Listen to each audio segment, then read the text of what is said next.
Welcome to Common Prophets. Today we are going to take question and answer session on Manu and Noah's flood. In this session, Dr. Bharat Jhunjhunwala sir, who is an ex-professor of IIM Bangalore, is with us and he is going to answer all the queries and questions in this video. So I am going to introduce you to Dr. Bharat Jhunjhunwala sir. Sir, please give us brief introduction on Manu's and Noah's flood, please. You see, as far as I can understand, there was one local flood. The flood could not be global because there is not enough water on the earth. And this flood took place somewhere, but those people who were affected by the flood made a very grand response. Everyone is inflicted with COVID, but some people make a very grand response and they came out stronger than COVID. Like that, the flood was similar, but some people made a grand response and they made the great civilizations thereafter. So we have to look at this flood, and my assessment is that this flood took place in the Indus Valley, but then that is a matter of further discussion. Okay.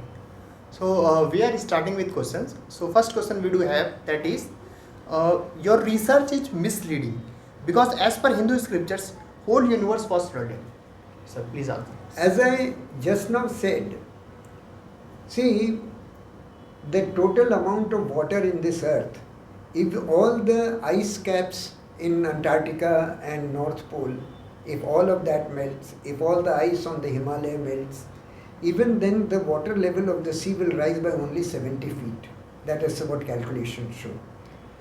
And that is not going to submerge the Himalayas and Rockies and so many other mountains. So the idea of a global flood is nonsense. It doesn't work. The only explanation is that the flood was small, but the response was grand, and therefore it is portrayed as if it is a global flood, whereas actually it is. I may mention that in Bible, it says all the earth was flooded, but the word all also means there all that you can see. So what it means is that the flood was as far as you can see, not the whole world. So the whole idea of a global flood does not work on pure scientific basis. Okay, sir. So the next question is, a single incident of global flood is same, but does that make the entire story and concept and values or characters are the same? You see, if there are two possibilities. One is that there are two different floods and there are two different characters. But there are 2-3 problems. First of all, the character of the persons are similar. For example, in the biblical story, Noah is informed 1 week in advance that there will be a flood.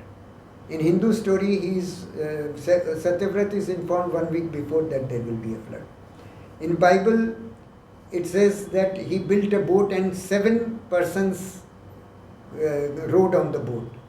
In Bible, it says a boat was made and 7 persons of Noah's family rode on the boat. In Hindu story, it says a boat was made and 7 rishis went on the boat. Both stories tell of a long time of staying on the boat. Then both tell of coming around the boat landing on a mountain. So there are so many similarities that it is unlikely that there were 2 different events. In my assessment, there was one event, there was one flood, and this one flood the story of this one flood was carried from Indus Valley to West Asia, and therefore it appears that there are 2 different stories, but actually there is only one story in India. Okay, sir. So the next question is, Noah's time's flood happened to whole planet, not just a local place. Only Noah's family and a few giants kind survived in that flood. Gilgamesh wrote about after the Sumerian city formed, that was Abraham's times. So what is your response on this question, sir? See, the Gilgamesh story has to be understood rather thoroughly. Gilgamesh was a Sumerian king he travelled from Sumer to Dilmun. And Dilmun is the name of the Indus Valley according to Samuel Noah Kramer, who is a Sumeriologist. And in Dilmun, he was told of the flood story by a person named Utnapishtim. So, and then he went back and he recorded this story in the Sumerian literature. So the flood story is told in the Sumerian literature, but the story of the flood that it is told is happened in Indus Valley. It is like some story that happens in London is written off in New York. Like that, the story took place in the Indus Valley and it was carried to Sumer. So the whole idea that Sumerian story of Gilgamesh establishes that the flood took place in Sumer is wrong on factual grounds, because they ignore that the story was not told in Sumer, the story was told in Dilmun. Dilmun is Indus Valley. So the story is Indus Valley story being told in Sumerian literature, not a Sumerian story being told in Sumerian literature. Yes. Next question we have, sir. In case of Manu, the start of the story of Matsyaavatar and the ship that Mahavishnu have taken with him, the living beings being carried, are all different from the starting story of the Noah. I don't think, as I said just now a little while ago, there are too many similarities in the two stories. The number of persons who went onto the boat, the number of days before which the story was told. The difference is that in the Indian story, the fish carries the boat. In the Mesopotamian story, the boat drifts on the water. Now, it is not possible for me to discover what was the reason behind it. But there are too many similarities between the two stories to say that they are too different. Okay, sir. So, next important question we do have with sir, that is, it was an intergalactic ship that carried the DNA of every animal and planet. It is absurd to think that someone built a wooden ship and carried all planetary animals and plants and traveled for weeks or months. This is a tricky problem. I don't think it was an intergalactic ship or DNA, because we are talking about a boat. And a boat means you have to make planks, you have to join them and do things of this kind. So that is a certain advanced human civilization. When the DNA was there, at that time there was no boat. So the boat story does not match with the ancient DNA. And there is no need to go to intergalactic. When the evidence is right before us that a ship was made and the ship was, and people travelled on the ship. Now, the question is, who else went on to the ship? It is possible that Noah or Manu may have kept a pocket of seeds of different plants, and that has been carried forward as carrying all the plants and all the living beings. Similarly, it is also possible that they may have taken a couple of pets. I don't think they would have, it is possible to take every animal, and I think that is all just human imagination, that all the kinds of animals were taken on the boat. And also, the flood was only 150 days in the Bible, and in 150 days of local flood, there are so many other lands which were not flooded, so animals would have survived there. So if the flood took place in Mesopotamia, animals would have survived in Himalaya. If the flood took place in Indus Valley, the animals would have survived in Turkey, in the Ararat Mountains.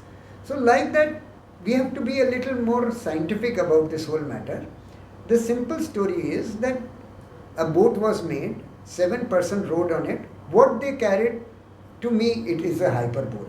It is not real. Okay. Next question we have, sir. By your theory, you need to go back to a origin of all Abrahamic religion. They all copy in some form from Babylonian civilization. The Ark tablet is a 3700-year-old tablet, cast of clay and inscribed with cuneiform script on the obverse and reverse sides. It gives a version of the Mesopotamian flood story and the oldest known record of how to build a boat on saving vessel. See the importance of your observation that this was 3700 years ago. Yes. Now, as per my assessment, the flood took place about 5000 years ago, 3000 BC or 5000 years ago. So when Gilgamesh came here in about 2200 BC or 4200 years ago. So Gilgamesh came, let us look at the timeline. Flood took place in the Indus Valley in 5000 years ago. Gilgamesh came to India 4200 years ago. He carried back that story and then it was written in cuneiform tablets as you are mentioning at 3700 years ago. So what is the problem? It is the same flood story of Indus Valley is being mentioned in those cuneiform tablets. So it does not create any contradiction. It is in fact supporting the fact that the flood took place in the Indus Valley. Okay, sir. So next question. I think all flood myths came from original Mesopotamia. People in different places gave different names. See, whether the single flood took place in Indus Valley or Mesopotamia, that has to be decided by looking at the geography and the other antecedent events with the flood. For example, the Jewish tradition says that the flood took place in the month of October. Now, month of October is totally dry. It is at the end of the dry period in Mesopotamia. The floods in Mesopotamia take place in mainly in December to March. So October is the driest month in Mesopotamia. Whereas in Indus Valley, the monsoons take place from July to October. So this is the high time of the flood. So first of all, the time of the flood. Then there is a question that can there be such a long period of flood? In Mesopotamia, the two main rivers, Euphrates and Tigris, they have a clear path to the ocean. Even if there is a flood, it will not stay for a very long time because the water will flow down to the ocean. In Indus Valley, particularly in the Luni Valley, there is a ridge of the Sukhadi river which prevents water flowing to the sea very smoothly. So what has happened is that the flood took place in Jalore. The word Jalore is Jal, Ur or means water city. The flood took place in this water city and the water was kind of held back. Even today, when there are monsoon rains in the area, villages are submerged for 2 months. So the geological structure of this Luni Valley is such that it holds water. And that is what led to this flood taking for such a long time. So whether the flood took place in the Indus Valley or Mesopotamia has to be looked at from these considerations. Whether there is a geological formation which enables flood to take place and what is the timing of the floods and other such things. So on these considerations, I don't think the flood took place in Mesopotamia. I think it took place in the Indus Valley. Okay, sir. Next question we have. It is historical fact and cannot be denied that from Mesopotamia the civilization came to Indus Valley and not people going from Indus Valley to Mesopotamia. So can you correct this fact? See, this much is very clear. There is a similarity in the civilization of Mesopotamia and Indus Valley. L.A. Waddell has done extensive research and he has shown that even the language of Mesopotamia is similar to the Indus Valley. The critical information is that the Mesopotamians in their legends say that creation took place in the east. They are themselves saying that we came from east. Another legend says that the original people came by sea to Mesopotamia. So these events tell us that the Mesopotamia is not the origin of the civilization. The origin lay somewhere else and then some people came to Mesopotamia and civilized this origin. And that what was there in the east of Mesopotamia is only Indus Valley. So we must assume, unless proven otherwise, that the original flood took place in the Indus Valley, original civilization took place in the Indus Valley, and then people went from here to Mesopotamia to civilize it. Okay, thank you, sir, for your detailed and to the point responses, and we are privileged to have you, sir. So we have done with all the questions today what we have got there. And if you do have any questions, you can ask in our comments on Common Prophets YouTube channel.